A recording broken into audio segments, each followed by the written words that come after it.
Good morning, students. Welcome to EduCraft Academy, Crafting Young Minds. So, this is the video lecture for 8th standard ICSE students, and that is the subject is civics that we are going to start today. Okay, and this is the chapter number 2, or we can say the chapter number 14, whatever you can say. That is the Union Legislature. Okay, presented by me, Zahir sir. अब यहां से बहुत ही important चीजें शुरू होती है आपके point of view से जो समझना है जब आप यहां से आप जो है भारत का जो एडमिनिस्ट्रेशन है ठीक है वो आप यहां से समझना शुरू करते हैं। अब देखिए सबसे पहले तो समझना है कि what is democratic government, right? आप लोग को पता है what is the democratic government? कोई कमेंट करके बता सकता है कि what is the meaning of democratic government?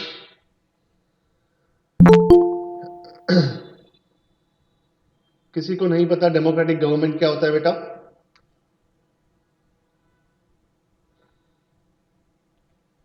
चलिए कोई नहीं। यहां पर मैं ही समझा देता हूं डेमोक्रेटिक गवर्नमेंट क्या है। Okay, right. अल्टीमेटली मैंने ही क्वेश्चन पूछा तो मुझे ही आंसर देना पड़ेगा। अब सोचिए, देखिए जैसे कि भारत में मतलब दुनिया में कुछ गिने चुने कंट्रीज है जो अपने आप को डेमोक्रेटिक या डेमोक्रेसी कहते हैं, राइट? सबसे जूनी जो सबसे पुरानी कहेंगे कि जो डेमोक्रेसी है दुनिया में वो है अमेरिका, ठीक है। और दुनिया में सबसे लार्जेस्ट डेमोक्रेसी किसकी है? तो कहेंगे इंडिया की, that is India. Bharat. Yes, वो भारत की है, राइट। तो डेमोक्रेसी का मतलब क्या? तो जहां पर लोगों का, पीपल का, ठीक है, ज्यादा इंटरफियरेंस होता है, ठीक है, राइट। जो मोस्ट मतलब जो मेजोरिटी जो लोग है, जो मेजोरिटी ऑफ द पीपल है, ठीक है, राइट। ये लोग क्या करते हैं? ये लोग पार्ट लेते हैं और इनका जो भी कहेंगे वोटिंग होता है या जो भी कुछ होता है उसके हिसाब से जो मेजोरिटी जो लोग कहेंगे वही होगा। इसको कहते हैं डेमोक्रेसी, ठीक है। जनरली हम लोग 130 करोड़ के आसपास है तो सभी लोग जाकर पार्लियामेंट में नहीं बैठ जाते, नहीं। हम क्या करते हैं? अपने रिप्रेजेंटेटिव्स को भेजते हैं। किसको भेजते हैं बेटा? रिप्रेजेंटेटिव्स के, जो हमें वहां पर कहेंगे कि हमें वहां पर हमारा रिप्रेजेंटेशन करते हैं, ठीक है। इसको हम रिप्रेजेंटेटिव कहते हैं, जो हमारी बात संसद तक पहुंचाते हैं, पार्लियामेंट तक पहुंचाते हैं। तो ये कहीं ना कहीं डेमोक्रेटिक डेमोक्रेसी है। अब डेमोक्रेसी में जो गवर्नमेंट होता है, जो गवर्नमेंट है उसकी कुछ ऑर्गन्स होती है। ऑर्गन्स मतलब जिसके हिसाब से वो काम करता है। जैसे हमारे बॉडी की कैसी ऑर्गन होती है? Let us say for example heart है, ब्रेन है, राइट? तो this are the organs. Liver, kidney, ये सब एसेंशियल ऑर्गन्स है, राइट? जो हमारे बॉडी को एकदम बढ़िया से फंक्शन करती है हमारी बॉडी, राइट? तो वैसे ही कहेंगे गवर्नमेंट की कुछ ऑर्गन्स है। सबसे पहली ऑर्गन है वो है दी लेजिस्लेचर, ठीक है। जो अभी हमारा चैप्टर है वही हम इसके बारे में, इसी ऑर्गन के बारे में पढ़ेंगे। जो दूसरी ऑर्गन है वो है दी एग्जीक्यूटिव, और जो थर्ड वाली है वो क्या है? दी जुडिशियरी। अब जैसे कि फॉर एग्जांपल हार्ट का क्या, हमारे बॉडी के हिसाब से अगर हम देखें तो what is the function of heart? Heart क्या फंक्शन करता है बेटा? कोई बताएगा? Purifying the blood. Pumping of heart sir, वो ब्लड पास करता है बॉडी में। हाँ हाँ हाँ, प्यूरिफाइंग हाँ, ब्लड पंप करता है, ठीक है, राइट। अब किडनी क्या करता है भाई? तो कहेंगे किडनी जो है फिल्टर का काम करता है, राइट, ठीक है। हाँ, अब इंटेस्टाइन्स क्या करते हैं? तो कहेंगे कि वो डाइजेशन करते हैं, राइट। तो डाइजेशन। यस, तो हर एक ऑर्गन का अपना कुछ इंपॉर्टेंस है, अपना कुछ महत्व है, ठीक है, राइट। अब देखिए यहां पर क्या है कि इसी समय पर मतलब हर एक ऑर्गन का कुछ फंक्शन है, राइट। तो यहां पर भी गवर्नमेंट में भी क्या है कि हर एक ऑर्गन का कुछ ना कुछ फंक्शन है, कुछ ना कुछ अपना महत्व है, अपना इंपॉर्टेंस है। जैसे लेजिस्लेचर है, तो लेजिस्लेचर क्या करता है? तो कहेंगे लेजिस्लेचर जो है वो लॉ बनाता है। क्या बनाता है? लॉ। सारे कानून बनाना का जो काम है वो किसका काम है? तो लेजिस्लेचर का काम है। जुडिशरी क्या करता है? तो कहेंगे जुडिशरी न्याय देता है, ठीक है। न्याय को हम इंग्लिश में क्या कहते हैं? Justice. जस्टिस। तो भाई जस्टिस देता है, ठीक है। एग्जीक्यूटिव क्या करता है? तो एग्जीक्यूटिव कहेंगे ये सारे कानून और ये सब कुछ जो है, ठीक है, इसको इंप्लीमेंट करता है, इसकी देख रेख करता है और इसको एकदम बढ़िया से चलाता है, राइट। तो देखिए हर एक ऑर्गन का अपना खुद का कुछ काम है। अब ये ऑर्गन इंटर रिलेटेड नहीं है, एग्जैक्ट खाली एक्सेप्ट एग्जीक्यूटिव और लेजिस्लेचर, क्योंकि लेजिस्लेचर का ही पार्ट एग्जीक्यूटिव है, वो अब मैं आपको बाद में समझाऊंगा, ठीक है, राइट। अब देखिए क्या होता है, तो यहां पर अब जैसे मैंने कहा कि ऑर्गन्स ऑफ द गवर्नमेंट, ठीक है, तो गवर्नमेंट की अपनी ऑर्गन्स थी। अब देखिए उसमें से एक ऑर्गन है, वो है लेजिस्लेचर, जो हमारा टॉपिक है। अब ये लेजिस्लेचर कहेंगे कहीं ना कहीं कौन है? पार्लियामेंट है। कौन है बेटा? पार्लियामेंट ही तो है। अब पार्लियामेंट का भी अपना खुद का ऑर्गन है, तो उसके पास 3 बॉडीज है, 3 ऑर्गन्स है। वो कौन है?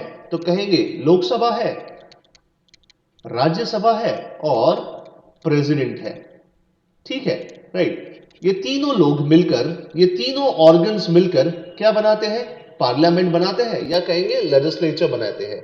लेकिन प्रेसिडेंट जो है वो एग्जीक्यूटिव का भी पार्ट है, ठीक है।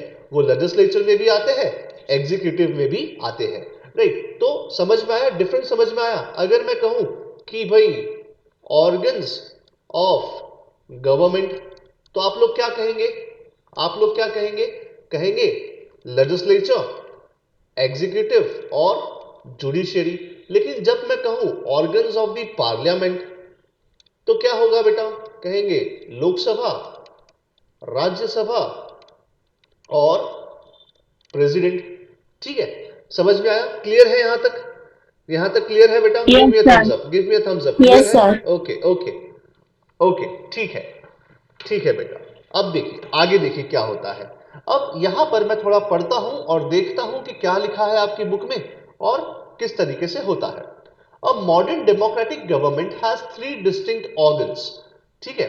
तो भाई डेमोक्रेटिक गवर्नमेंट के पास 3 अलग अलग ऑर्गन्स होती है, legislature, the executive and the judiciary. The parliament belongs to the legislative wing, है ना। मैंने कहा ना कि जो लेजिस्लेचर जो ऑर्गन है उसमें कौन आता है? पार्लियामेंट आता है। और पार्लियामेंट अपने आप में कहेंगे एक बहुत बड़ा बॉडी है जिसके अंदर 3 ऑर्गन्स होते हैं, that is the Lok Sabha, the Rajya Sabha and the president. तो यही लिखा है the parliament of India comprises of the president, the prime minister, the lok sabha and the rajya sabha, ठीक है। यहां पर प्राइम मिनिस्टर आ गए, लेकिन is a part of executive, लेकिन आप ये तीनों को ही कंसीडर करिएगा। It is where the elected members take decisions for the whole country. सही बात है। हम क्या करते हैं? 130 करोड़ में से फॉर एग्जांपल लेट अस से 60 करोड़ फॉर एग्जांपल, तो 60 crore are eligible to vote, तो ये लोग वोट करते हैं और क्या करते हैं? अपने रिप्रेजेंटेटिव को पार्लियामेंट में भेजते हैं। तो हमारे बिहाफ पे जो पार्लियामेंट में जाते हैं, अब ये क्या करेंगे? ये जाकर कानून बनाएंगे। क्या बनाएंगे बेटा? कानून, लॉज बनाएंगे। तो देखो क्या लिखा है, laws are made through debates and discussion, ठीक है, राइट। अब देखिए अगेन ये बहुत ही इंपॉर्टेंट डिवीजन दिया गया है जो हम देखने वाले हैं। जैसे लेजिस्लेचर, तो लेजिस्लेचर में जो यूनियन है, जो सेंटर है, वहां पर कौन है? तो कहेंगे राज्यसभा और लोकसभा, ठीक है। अब एग्जीक्यूटिव जो दूसरा विंग है, जो दूसरा अपना ऑर्गन है, ये सब क्या है पता है? लेजिस्लेचर, एग्जीक्यूटिव, जुडिशियरी, ये क्या है? So this are the organs of the government. लेकिन ये क्या है? तो ये कहेंगे ऑर्गन्स ऑफ द पार्लियामेंट या लेजिस्लेचर, ठीक है, राइट। अब देखिए एग्जीक्यूटिव में कौन आते हैं? प्रेसिडेंट आते हैं, लेकिन हम उनको यहां पर भी इंक्लूड करते हैं प्रेसिडेंट। क्यों? क्योंकि जो भी बिल पास होता है वो इनकी साइन के बिना लॉ नहीं बनता, कानून नहीं बनता। इसीलिए president is also an integral part of the legislature, ठीक है। सो एग्जीक्यूटिव में president, the vice president, the prime minister and the council of ministers. ठीक है, ये समझाऊंगा, ये बाद में समझाऊंगा क्या होते हैं प्राइम मिनिस्टर और काउंसिल ऑफ मिनिस्टर्स, ठीक है, राइट। अब उसके बाद देखिए जुडिशरी में कौन आता है, तो कहेंगे chief justice of India, that is the CGI, और सुप्रीम कोर्ट और हाई कोर्ट्स, ठीक है, राइट। तो ये सब क्या है, ऑर्गन्स है, different different organs of the government, और उनके सब ऑर्गन्स भी है, राइट, उनके जो कॉन्स्टिट्यूएंट पार्ट्स है वो सारे यही है। लेकिन इसको अगर सम अप करें तो क्या है, ये ऑर्गन्स ऑफ द गवर्नमेंट, ठीक है। अब आते हैं सबसे पहला जो इंपॉर्टेंट हाउस है, इसको हम हाउस कहते हैं। लोकसभा और राज्यसभा ये क्या है, हाउसेस है, क्या है बेटा, हाउसेस, ठीक है। तो सबसे पहले लोकसभा, तो लोकसभा कहेंगे इसको बहुत सारे नामों से जाना जाता है। जैसे पहला नाम क्या है, तो कहेंगे हाउस ऑफ द पीपल, क्यों, क्योंकि देखो लोक मतलब क्या, तो कहेंगे पीपल, है ना, लोक मतलब क्या होता है, पीपल होता है।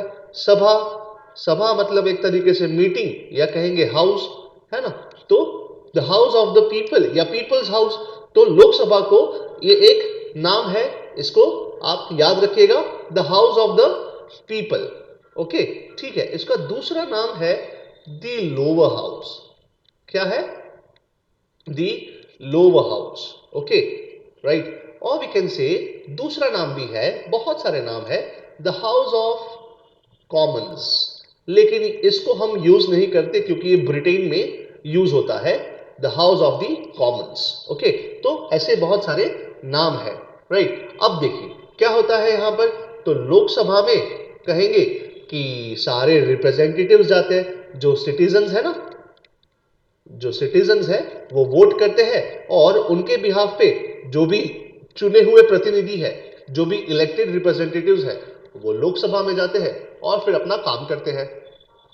देखो क्या लिखा है the Lok Sabha is the house of representatives of the people, in other words it is the house of the people are directly involve in the election of the representatives. मैंने कहा ना कि जो सिटीजन्स है वो क्या करते हैं, डायरेक्टली लोकसभा के मेंबर्स का इलेक्शन करते हैं, उनका चुनाव करते हैं, क्या करते हैं, उनका चुनाव करते हैं, उनका इलेक्शन करते हैं, ठीक है, राइट, डायरेक्टली करते हैं। अब देखिए, अब इसका कंपोजिशन देखते हैं। कंपोजिशन का मतलब क्या, कि लोकसभा में भाई कौन कौन है, क्या उसका स्ट्रक्चर है, वो सब देखते हैं। तो देखो बेटा यहां पर मैं एक अच्छे से समझा देता हूं, यही चीज आपको याद रखनी है, जो नंबर है वो चेंज होते रहता है। देखो क्या है, हाँ ध्यान रखना, इसको नोट डाउन कर लेना या कहीं पर अपने दिमाग में ध्यान रख लीजिएगा।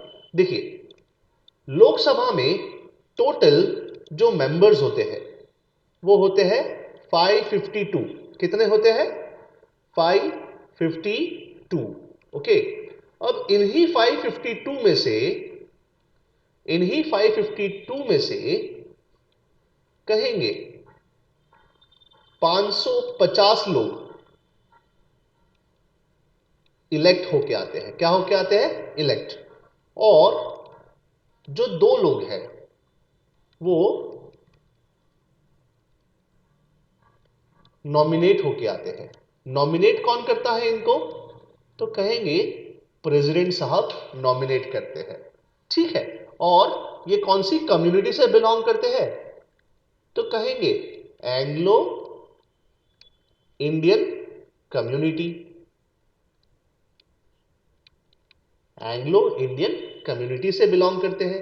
अब देखिए यहां पर थोड़ा बहुत आपको कंफ्यूज करूंगा, लेकिन समझिएगा कि ये इलेक्टेड मेंबर्स है। कौन है, इलेक्टेड मेंबर्स। इसमें से 530 स्टेट्स में से आते हैं, और जो 20 बचे वो कहां से आते हैं, यूनियन टेरिटरीज में से आते हैं, ठीक है। समझ में आया बेटा, इतना समझ में आया,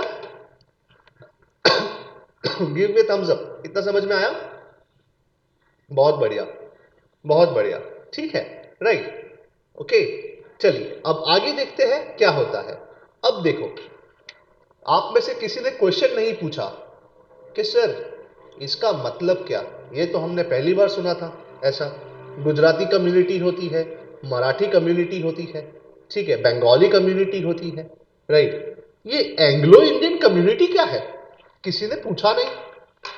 चलिए कोई नहीं, आज का होमवर्क है आपका, आज का होमवर्क है कि भाई एंग्लो इंडियन कम्युनिटी क्या होता है, और अगर नहीं मिलता है तो मैं आपको नेक्स्ट क्लास में बताऊंगा। ओके, एंग्लो इंडियन कम्युनिटी क्या होता है। ओके, ठीक है बेटा, आपको क्वेश्चंस पूछना जरूरी है। आप जब तक क्वेश्चन नहीं पूछेंगे तब तक मुझे पढ़ाने में मजा नहीं आएगा, पर इसका मतलब ये नहीं है कि बेफिजूल के क्वेश्चंस आप लोग पूछे। ओके, चलिए अब नेक्स्ट देखते हैं। ओके, अब देखो ये क्या बोला था मैंने, 552 मेंबर्स होते हैं, लेकिन ये क्या है बेटा, मैक्सिमम नंबर्स है। क्या है, मैक्सिमम नंबर्स। आज के समय पे जो प्रेजेंट नंबर है वो कितना है, 545 मेंबर्स है। कितना है बेटा, 545 मेंबर्स प्रेजेंट मेंबर्स है। ठीक है, मैक्सिमम कितना होगा, मैक्सिमम होगा 552। ओके, चलिए अब देखते हैं क्या लिखा है। लिखा है the maximum strength of the Lok Sabha is 552। देखो मैक्सिमम, मैक्सिमम है। Out of this 524 members represent the states and not more than 26 members represent the union territories. Two Anglo-Indian members are nominated by the president. ठीक है, right, जो अभी समझाया ना यहां पर, बस वही सब कुछ अच्छे से बढ़िया से लैंग्वेज में लिखा हुआ है। Right, if the president feels that the community is not adequately represented, तो यहां पर जो एंग्लो इंडियन कम्युनिटी है तो प्रेसिडेंट को लगता है कि भाई इनका रिप्रेजेंटेशन ठीक से नहीं हुआ, तो वो अपने आप से 2 मेंबर्स को नॉमिनेट कर देंगे। The allotment of members of various states is made on the basis of the population. ठीक है, seats are reserved for scheduled caste and scheduled tribes. At present there are 545 members. अच्छा, ये MPs क्या होता है, तो MPs का मतलब है members of Parliament. पार्लियामेंट। ठीक है, Parliament. Members of parliament. Okay, अच्छा, अब जैसे कि फॉर एन एग्जाम्पल, ठीक है, अब देखो यहां पर तो शॉर्ट में खत्म कर दिया। The allotment of members of various states is made on the basis of the population.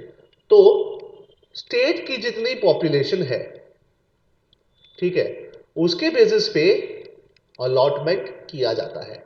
Allotment two of what, allotment of number of seats.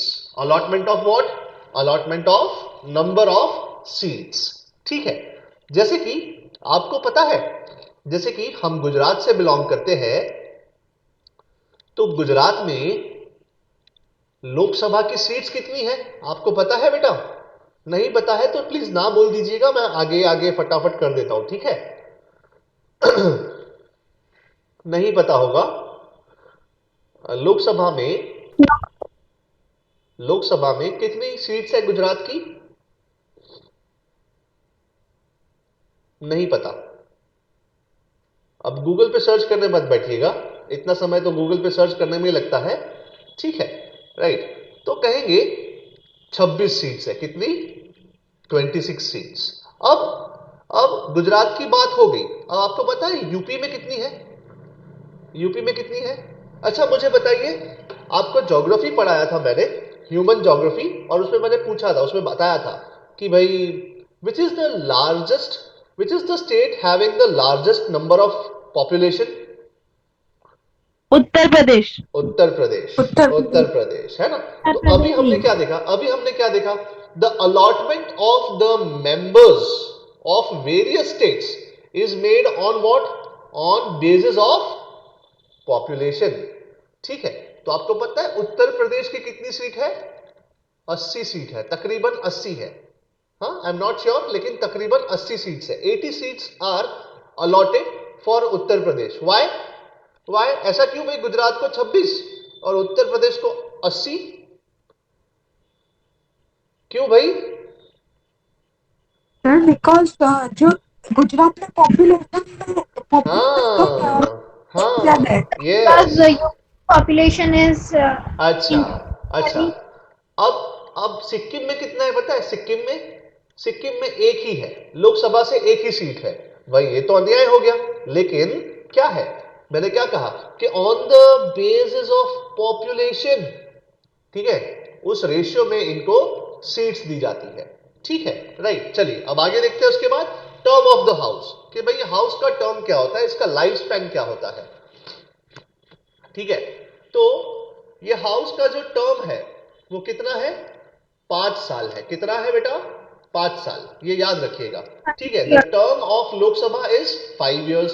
जैसे 2019 में इलेक्शंस हुए थे, तो अब ये सरकार कब तक चलेगी, 2024 तक। ये कितना हुआ बेटा, 5 years, ठीक है। समझ में आया, आ रहा है समझ में। अब देखिए, अब लोकसभा को हम टेम्पररी हाउस कहते हैं। क्या कहते हैं बेटा, टेम्पररी हाउस। इसीलिए इसीलिए इसको हम डिसॉल्व कर देते हैं। हम नहीं करते, इसको डिसॉल्व किया जाता है बाय दी प्रेसिडेंट। इसको डिसॉल्व किया जाता है बाय दी प्रेसिडेंट, ठीक है। और जनरली हर 5 साल के बाद, ठीक है, नए इलेक्शंस होते हैं, न्यू फ्रेश इलेक्शंस होते हैं, जहां पर अलग अलग candidates belonging to different parties ये अपना नामांकन करते हैं और इलेक्शन लड़ते हैं, ठीक है, राइट। अब आगे देखते हैं। अब इलेक्शन में सबसे इंपॉर्टेंट चीज, ठीक है, कि भाई किसको किसको इलेक्शन में पार्ट लेने दिया जाएगा, मतलब कौन कौन वोट कर सकते हैं।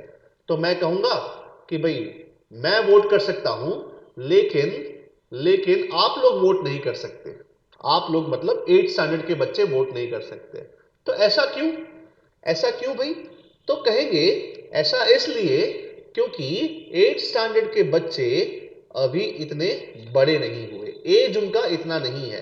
वेयर एज मेरा जो मैं टीचर हूं, मेरा एज उतना हो चुका है। तो ऐसा कौन सा प्रिंसिपल है भाई, तो कहेंगे यूनिवर्सल एडल्ट सफरेज, या लेट अस से यूनिवर्सल एडल्ट फ्रेंचाइज, जिसके अकॉर्डिंग कोई भी भारतीय नागरिक, एनी इंडियन सिटीजन, ठीक है, who is at an age of 18 years and above, 18 साल या उससे ज्यादा की उम्र के सारे भारतीय नागरिक वोट कर सकते हैं।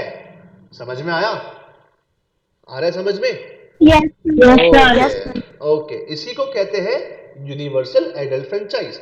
तो सीधी सी बात है कि आप लोग इस पे वोट नहीं कर पाएंगे। क्यों नहीं कर पाएंगे, आपकी उम्र अभी 18 इयर्स नहीं हुई है। तो the members of the Lok Sabha are directly elected by the citizens of India. Yes yes, सही है। मैंने कहा ना कि वो 545 या कहेंगे 550 मेंबर्स जो मैक्सिमम स्ट्रेंथ है, ठीक है, ये लोग डायरेक्टली इलेक्ट होते हैं किससे, तो कहेंगे सिटीजन से। द सिटीजंस ऑफ इंडिया, भारतीय नागरिक से ही ये लोग डायरेक्टली इलेक्ट होते हैं। लेकिन एक प्रिंसिपल आता है और वो प्रिंसिपल है यूनिवर्सल एडल्ट फ्रेंचाइज। कौन सा प्रिंसिपल है भाई, यूनिवर्सल एडल्ट फ्रेंचाइज, ठीक है। जिसके अकॉर्डिंग कहेंगे कि अभी जो है, जिसके अकॉर्डिंग अभी आप लोग एलिजिबल नहीं है, मैं एलिजिबल हूं। अब देखिए क्या लिखा है, लिखा है every citizen of India who has attend 18 years of age is entitled to cast his or her vote to elect the candidate of his or her choice as the representative, as an MP। Okay, अब आगे देखते हैं। बोले भाई साहब ठीक है, इतना तो समझ में आ गया। अब बोले भाई क्वालिफिकेशंस क्या चाहिए, बोले इसके लिए क्या पढ़ा लिखा होना जरूरी है, इसके लिए क्या पीएचडी करना जरूरी है, बोले ऐसा कुछ भी नहीं है।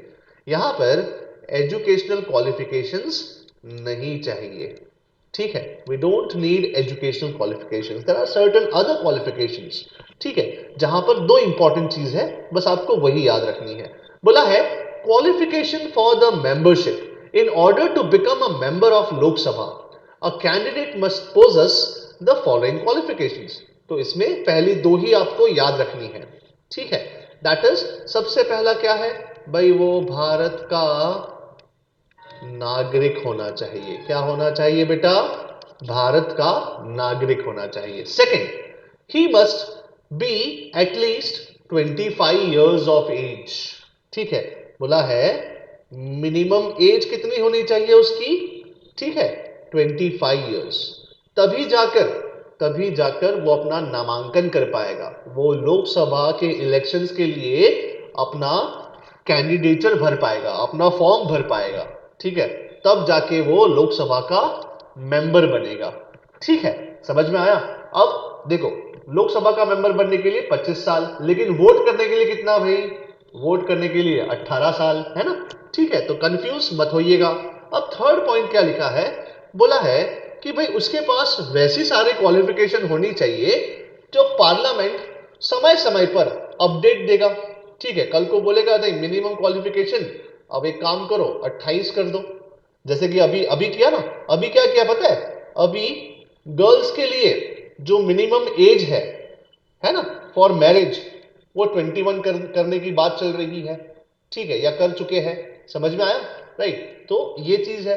तो वैसे ही पार्लियामेंट जो समय समय पर जो बोलेगा उसके हिसाब से उसके पास वो सारी क्वालिफिकेशंस होनी चाहिए, and mind that this are not the educational qualifications, these are not the educational qualifications that we are talking about, ठीक है, राइट, समझ में आ रहा है बेटा, आ रहा है समझ में, बहुत बढ़िया बहुत बढ़िया, ठीक है। अब आते हैं प्रिसाइडिंग ऑफिसर, ठीक है। अब देखो, आपने कभी पार्लियामेंट देखा होगा ना, या कभी न्यूज में देखा होगा या कहीं पर देखा होगा, तो पार्लियामेंट में ऐसी सीट्स होती है, ऐसी राउंड, ऐसा सेमी सर्कल या ऐसे, है ना, ऐसे सीट्स होती है, ठीक है, यहाँ पर है ना लोग बैठते हैं ऐसे, ठीक है, यहाँ पर जो है सीट्स होती है और यहाँ पर बैठते हैं, लेकिन इन सब का मॉनिटर होता है, एक मेन सीट होती है यहाँ पर, इसको कहते हैं स्पीकर की सीट। कौन होता है ये, स्पीकर। ये कहां पर होता है, तो कहेंगे लोकसभा में स्पीकर है, लेकिन एट द सेम टाइम जब हम राज्यसभा पढ़ेंगे ना, राज्यसभा, तो राज्यसभा में भी यही ऐसा ही कुछ सेटिंग होता है, ऐसा ही कुछ कहेंगे कि दृश्य होता है, ऐसा ही कुछ उसका कहेंगे कि इंफ्रास्ट्रक्चर है। और यहां पर कौन बैठते हैं पता है, यहां पर बैठते हैं चेयरमैन। कौन बैठते हैं, चेयरमैन। चेयरमैन कहां पर, राज्यसभा में।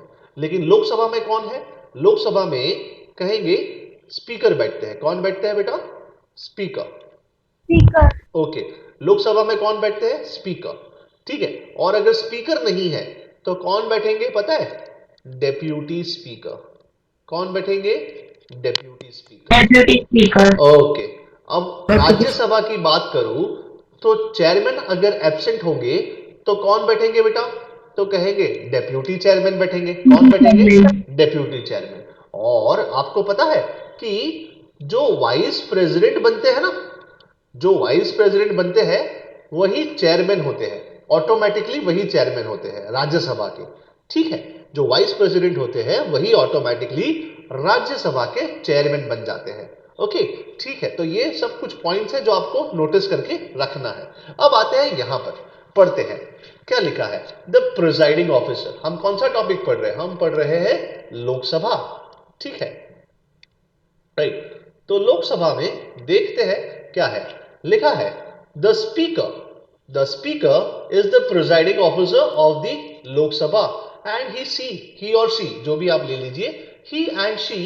Presides over the meetings of the Lok Sabha, the members of the Lok Sabha. अच्छा, ये इंपॉर्टेंट है, बोला है कि स्पीकर का चुनाव कैसे होता है, तो कहेंगे कि सबसे पहले तो लोकसभा का गठन होता है, लोकसभा इलेक्ट होके आती है, फिर इन्हीं 550 लोगों में से स्पीकर का चुनाव होता है, इलेक्शन होता है फॉर द स्पीकर, और जो इलेक्शन में सिंपल मेजॉरिटी आता है। अब सिंपल मेजॉरिटी क्या है पता है, सिंपल मेजॉरिटी का मतलब क्या, तो कहेंगे 50% प्लस 1, जिसको इतने वोट्स मिलते हैं इसको कहते हैं सिंपल मेजॉरिटी। समझ में आया, राइट। तो 550 है तो 550 का फॉर एग्जाम्पल 50% कितना हुआ, तो कहेंगे 280 समथिंग, 276 और 280, राइट, है ना, 28 टू 56 होता है, तो 276 के आसपास होता है। कितना होता है बेटा, 276 to be exact, to be precise, okay. 275 50% होता है, लेकिन प्लस 1 के लिए 276 बोले इतनी मेजॉरिटी हो जाएगी तो वो जीत जाएगा, ऐसा भी होता है, ठीक है। या तो जिसको जितना मेजॉरिटी मिलता है वो स्पीकर बन जाता है, ठीक है। तो याद रखिएगा याद रखिएगा, the members of Lok Sabha from amongst themselves, देखो अपने आपस में से ही, from amongst themselves select a member, ठीक है, सिलेक्ट नहीं कहूंगा मैं, यहां पर कहूंगा इलेक्ट, ठीक है, elect a member as a speaker and another member as deputy speaker by a simple majority. Simple majority समझ में आना क्या है? Of the members present and voting. In the absence of speaker the deputy speaker presides over the house, ठीक है, right. तो speaker जब absent होंगे तो उनकी जगह कौन लेगा? उनकी जगह लेंगे उनके ही डेप्यूटी, जिनको कहा जाता है डेप्यूटी स्पीकर। लेकिन अब ध्यान रखिए, the speaker holds his office until he resigns from the office or till a new speaker is elected. बोले स्पीकर कब तक रहेंगे अपनी पोस्ट पर, स्पीकर की पोस्ट पर? तो कहेंगे जब तक उनका लोकसभा का कार्यकाल है तब तक, या फिर जब वो रिजाइन कर देते हैं तब तक, या नया स्पीकर का चुनाव होता है तब तक, ठीक है। चलिए अब आते हैं सेकेंड हाउस पे, जो बहुत ही इंपॉर्टेंट है। ये दूसरा सबसे इंपॉर्टेंट ऑर्गन है ऑफ द पार्लियामेंट, ठीक है। अब जरा इनके बारे में बताता हूं आपको। हाँ बोलिए, क्या हुआ, कुछ डाउट है बेटा आपको? Yes sir. हाँ बोलिए बोलिए। सर जैसे अमेरिका में रहता है, तो आ, तो उनको कोई मीन्स पार्टी नहीं आपका चलती होती जैसे बेटा आपका आवाज क्लियर नहीं आ रहा, बहुत ही ज्यादा डिस्टरबेंस हो रहा है। बेटर है कि आप अपना क्वेश्चन मुझे व्हाट्सएप कर दीजिए या मुझे कॉल कर लीजिएगा after this lecture. Okay, I would request you the same please. अच्छा, इट इज मतलब ये अभी करना है, अभी सॉल्व करना है, तो मुझे कमेंट में बताइए। अच्छा ठीक है, तो बाद में आप पूछ लीजिएगा मुझे कॉल करके। ओके ओके, ठीक है। चलिए अब आगे देखते हैं, इसके बाद आगे क्या लिखा है। ओके ठीक है, ठीक है। अब राज्यसभा की तरफ हम अपना रुख करते हैं। एक टॉपिक खत्म हो गया, दैट इज द लोकसभा। अब आते हैं राज्यसभा की तरफ, ठीक है। अब देखिए राज्यसभा, ओके, राज्यसभा में टोटल मेंबर्स कितने होते हैं? 250, 250 मेंबर्स होते हैं। कितने मेंबर्स होते हैं? 250, ये मैक्सिमम है और 250 मेंबर्स ही होते हैं। अब ये 250 में से कहेंगे 238 यहां और 12 मेंबर्स यहां, इनका विभाजन है, इनका डिफरेंशिएशन है। देखते हैं क्या है। ओके, अब देखिए 238 मेंबर्स इलेक्ट होते हैं। किससे इलेक्ट होते हैं? ठीक है, राइट। तो कहेंगे elected by the state legislative assemblies of all the states, and जिसके पास यूनियन टेरिटरीज है वो यूनियन टेरिटरीज भी हो सकते हैं। अब ये इलेक्टेड मेंबर्स है, ठीक है। अब ये 12 मेंबर्स कौन है? तो 12 मेंबर्स जो है ये अगेन कौन है बेटा? नॉमिनेटेड मेंबर्स है। कौन है? Nominated members. और इनको नॉमिनेट कौन करते हैं? तो कहेंगे हमारे प्रेसिडेंट साहब करते हैं। प्रेसिडेंट। Yes yes. अब क्यों करते हैं, कैसे करते हैं, कोई क्वालिफिकेशन है? बोले यस, क्वालिफिकेशन होना जरूरी है। बोला है कि इनका कोई स्पेशल कंट्रीब्यूशन हो, इनका कोई स्पेशल योगदान हो, योगदान कंट्रीब्यूशन हो। भाई कहां पर कंट्रीब्यूशन हो? तो कहेंगे in the field of science, art, literature, ठीक है, इकोनॉमिक्स, स्पोर्ट्स। बोले इनका कोई स्पेशल, यस यस, ठीक है, इनका कोई स्पेशल कंट्रीब्यूशन हो, ये बहुत बड़ी हस्ती हो उस फील्ड से आने वाली, तो इनका नॉमिनेशन होता है। इनको प्रेसिडेंट नॉमिनेट करते हैं टू द राज्यसभा। ओके, चलिए अब आगे देखते हैं और देखते हैं क्या लिखा है, ठीक है, right. The Rajya Sabha or the Council of States represents the interest of the states, the maximum strength of the Rajya Sabha. अब इसका कंपोजिशन पढ़ रहे हैं अपने, ठीक है।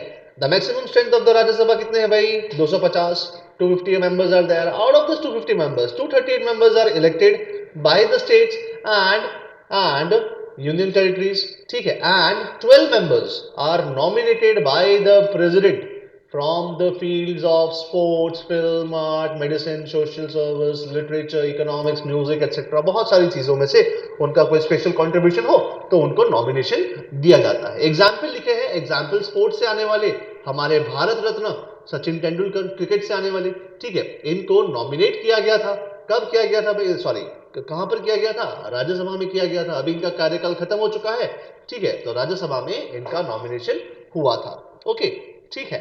अब एट प्रेजेंट कितने मेंबर्स है भाई वहां पर? तो कहेंगे 245 मेंबर्स है। कितने मेंबर्स है? 245 मेंबर्स, ठीक है।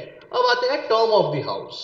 देखो, लोकसभा में टर्म ऑफ द हाउस क्या था भाई? तो कहेंगे 5 साल।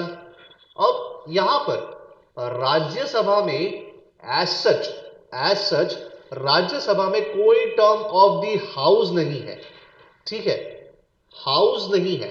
बोले राज्यसभा के मेंबर्स का टर्म होता है राज्यसभा एज हाउस, ठीक है, इसका टर्म नहीं होता। क्यों नहीं होता? बिकॉज राज्यसभा को हम कहते हैं परमानेंट हाउस। क्या कहते हैं बेटा?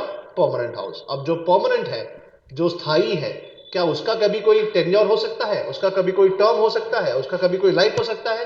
नहीं, वो परमानेंट है, ठीक है। लेकिन लोकसभा कैसा है? लोकसभा है टेम्पररी। तो टेम्पररी का तो भाई लाइफ स्पैन होता है, टेम्पररी का तो कोई टेन्योर होता है, टर्म होता है। तो राज्यसभा का as such, as a house, collectively as a house कोई टर्म नहीं होता, लेकिन उसके मेंबर्स का जरूर होता है। उनके मेंबर्स का जो टर्म है वो क्या है बेटा? 6 इयर्स। क्या है? 6 years. Such that, provided that, या सच दैट, बोले कंडीशन है। बोले कंडीशन क्या है? बोले 1/3 मेंबर्स, 1/3 जो टोटल मेंबर्स है, ठीक है, उसमें से 1/3 मेंबर्स बोले हर सेकेंड ईयर पे, at the end of every second year, या हर 2 साल के बाद, ठीक है, वो रिटायर हो जाएंगे, वो निकाल दिए जाएंगे। समझ में आया बेटा? आ रहा है समझ में? Yes, sir. ओके, ओके, ठीक है। अब देखिए क्या लिखा है। लिखा है the term of the house, the term of Rajya Sabha member. देखो मेंबर आ गया, हाउस नहीं है, मेंबर है। क्या है बेटा? Member. Okay, the term of Rajya Sabha member is 6 years. It is a permanent house as it cannot be dissolved by the president. After every 2 years, या after every end of the 2 year, या हर 2 साल के बाद 1/3 members retire and they may be re-elected or new members will take their seat. ठीक है, right. अब देखिए इनका इलेक्शन कौन करता है? इनका इलेक्शन बोले कि the members of Rajya Sabha are elected by elected members of the state legislative assembly. बोला कि जो स्टेट लेजिस्लेटिव असेंबलीज है, ठीक है, राज्यों की जो विधानसभा है, कौन है? राज्यों की जो विधानसभा है, ठीक है, राइट, उनमें से उनका इलेक्शन होता है, उनके मेंबर्स उनको इलेक्ट करते हैं। ओके, ठीक है। अब आते हैं क्वालिफिकेशन। बोले क्वालिफिकेशन क्या चाहिए? बोले कुछ नहीं, बोले भारत का नागरिक होना चाहिए, ठीक है, भारत का नागरिक होना चाहिए और 30 इयर्स एंड अबाव होना चाहिए। कितना? 30 इयर्स एंड अबाव। लोकसभा में कितना था बेटा? लोकसभा में कितना था? 25 years. बहुत बढ़िया, 25 साल। लोकसभा के लिए 25 साल एंड अबाव, राज्यसभा के लिए 30 इयर्स एंड अबाव। और वोटिंग एज कितना है भाई? वोट करने का एज कितना है हमारा? 18 years. बहुत बढ़िया, 18 साल। तो कंफ्यूज मत होइएगा, ठीक है। और बोला है he must possess such other qualifications as prescribed by the law of the parliament from time to time. समय आने पर, समय समय पर जो अलग अलग पार्लियामेंट जो शर्तें रखता है क्वालिफिकेशंस की, वो उसको फुलफिल करनी रहेगी, राइट, ठीक है। तो ये है क्वालिफिकेशन, राइट। अब देखते हैं प्रिजाइडिंग ऑफिसर, ठीक है। अब जरा बताएंगे लोकसभा में प्रिजाइडिंग ऑफिसर कौन थे? Speaker. और स्पीकर के अलावा deputy speaker, Speaker. Deputy speaker. बाकी सब बच्चे आंसर्स नहीं दे रहे हैं। दिस इज नॉट एन नियति, ऋषिका, रुद्र, नैन्सी। समझ में आ रहा है बेटा? सबको समझ में तो आ रहा है ना? यस सर, देखो yes sir, okay Yes, sir. Okay. Am I going too fast? No sir, नहीं ना? नो सर, ओके ओके ठीक है। चलिए, तो लोकसभा में कहेंगे स्पीकर थे और उनके डेप्यूटी थे।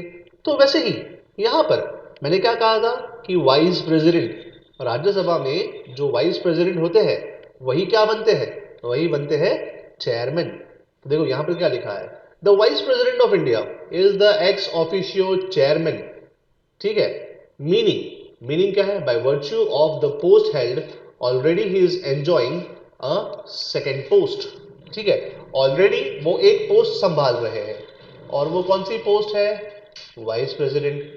लेकिन यही वाइस प्रेसिडेंट कहेंगे क्या बन जाते हैं ऑटोमेटिकली? चेयरमैन, है ना? तो एक पोस्ट तो है, दूसरी पोस्ट का भी लाभ ले रहे हैं। क्या ले रहे हैं? लाभ। Okay right. अब देखते हैं आगे क्या लिखा है। लिखा है कि the chairman of the Rajya Sabha and presides over the meetings of the house. The members of the Rajya Sabha from amongst themselves elect a person as a deputy chairman, है ना? तो राज्यसभा के 250 लोग क्या करते हैं? अपने आपस में से ही डेप्यूटी चेयरमैन को इलेक्ट करते हैं। The deputy chairman presides over the house when the chairman remains absent or cannot perform his duties। सही बात है कि जब चेयरमैन एब्सेंट होंगे, ठीक है, तो उनकी जगह कौन लेंगे? उनके ही डेप्यूटी लेंगे, द डेप्यूटी चेयरमैन। ओके ठीक है, समझ में आ रहा है बेटा? Yes sir, okay Yes. Okay ठीक है। अब आते हैं relation between the houses of the parliament. ठीक है, जो दोनों हाउसेज है पार्लियामेंट का, राइट, उसका रिलेशन क्या है? दोनों के बीच में रिलेशन क्या है? ठीक है, वो भी हम समझने की कोशिश करते हैं। ठीक है, राइट। लेकिन बहुत ही इंपॉर्टेंट टॉपिक है। ओके तो थोड़ा बहुत पेशेंस रख के आपको समझना पड़ेगा। ठीक है, थोड़ा बहुत पेशेंस रखिएगा और थोड़ा बहुत माइंड को ओपन करिएगा, थोड़ा फ्रेश माइंड से इसको समझिएगा। बहुत ही पेचीदा है लेकिन समझाना जरूरी है। ठीक है, राइट। अब देखो क्या लिखा है। लिखा है कि in certain matters we find that both the houses of the parliament enjoy equal powers. ठीक है, इन सर्टन मैटर्स बोले कुछ ऐसे टॉपिक्स होते हैं, कुछ ऐसी जगह होती है जहां पर Lok Sabha is equal to Rajya Sabha. लेकिन कुछ ऐसे मैटर्स होते हैं जहां पर Lok Sabha is having an upper hand with respect to Rajya Sabha. मतलब ये क्या दिखा रहा है? ये फर्स्ट वाला टॉपिक दिखा रहा है इक्वालिटी, इक्वल है। यहां पर क्या दिखा रहा है? यहां पर अनइक्वलनेस दिखा रहा है। क्या दिखा रहा है? अनइक्वालिटी, अनइक्वलनेस दिखा रहा है। देखिए क्या लिखा है। लिखा है on the other hand in some cases we find that the Lok Sabha is superior to the Rajya Sabha. Lok Sabha is having an upper hand as compared to the Rajya Sabha with respect to the Rajya Sabha. The Rajya Sabha also has certain exclusive powers। अब बोला कि भाई राज्यसभा भी कुछ कुछ मुद्दों पे, कुछ कुछ टॉपिक्स पे उसका अपर हैंड है as compare to the Lok Sabha, with respect to the Lok Sabha. Hence in the following areas both the houses enjoy equal power. ठीक है, तो इक्वल पावर पहले समझते हैं क्या लिखा है इक्वल पावर। ठीक है, तो यहां पर समझने की बात है कि जब ऑर्डिनरी बिल पास होता है, जब ऑर्डिनरी बिल पास होता है तो दोनों हाउसेस का इक्वल पावर है। ठीक है, सो क्या लिखा है? Either of the houses can initiate या can introduce the ordinary bill. Ordinary bill कोई भी हाउसेस को इनिशिएट हो सकता है, कोई भी हाउस में से इनिशिएट हो सकता है।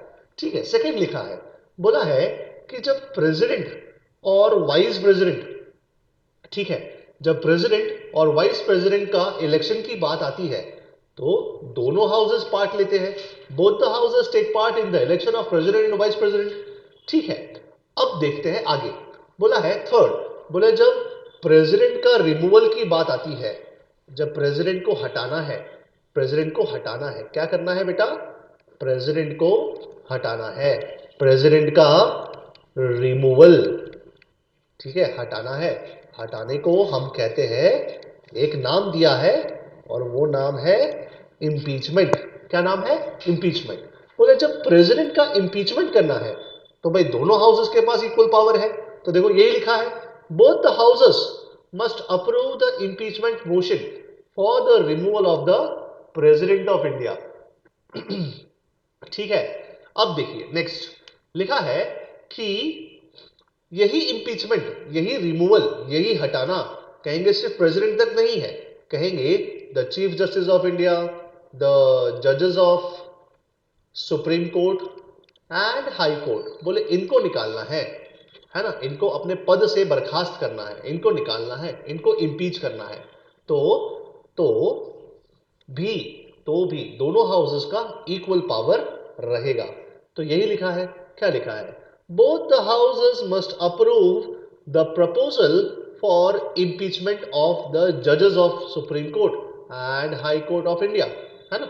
जो इम्पीचमेंट होता है जजेस, जजेस किसका, सुप्रीम कोर्ट का और हाई कोर्ट का, तो इनको इम्पीच करने के लिए दोनों houses must have, both the houses must have equal power. Third, approval of both the houses is essential for the amendment of the constitution. बोला है कि कॉन्स्टिट्यूशन में कुछ चेंजेस करने हैं, कुछ बदलाव करने हैं कॉन्स्टिट्यूशन में, ठीक है।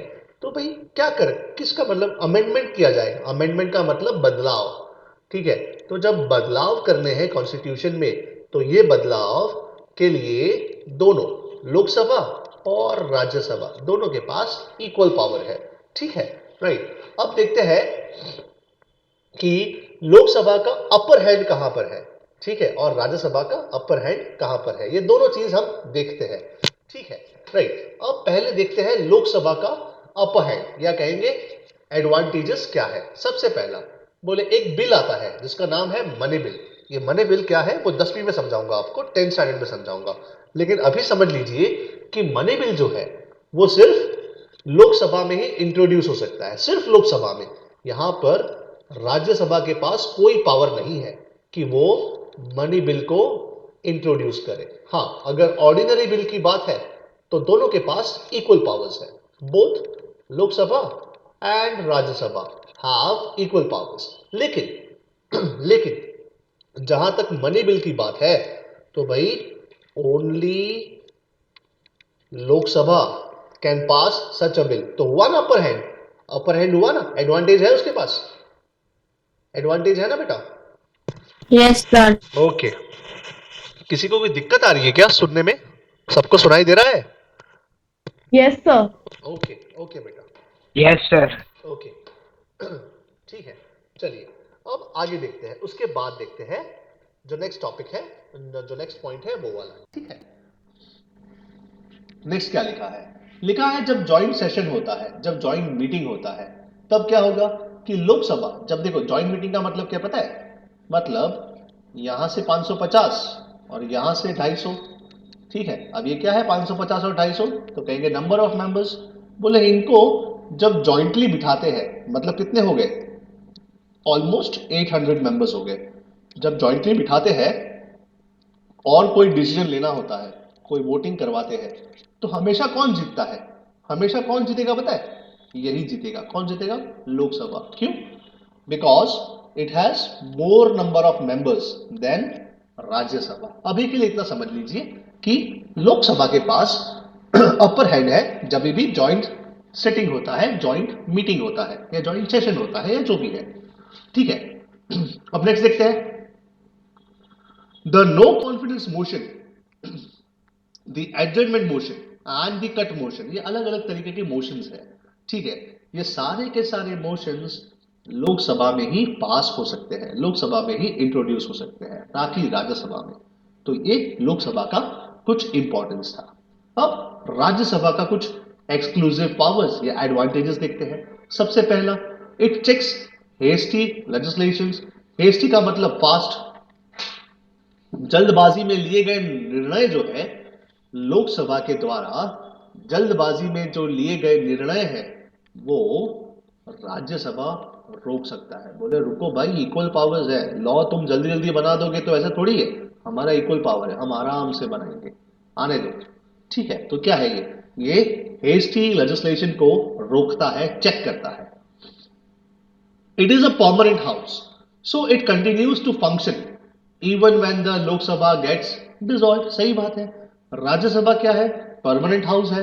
तो परमानेंट हाउस होगा तो क्या होगा? लोकसभा जब खारिज हो जाएगी, जब डिसॉल्व हो जाएगी, तभी भी राज्यसभा क्या होगा? वो कंटिन्यू करेगा।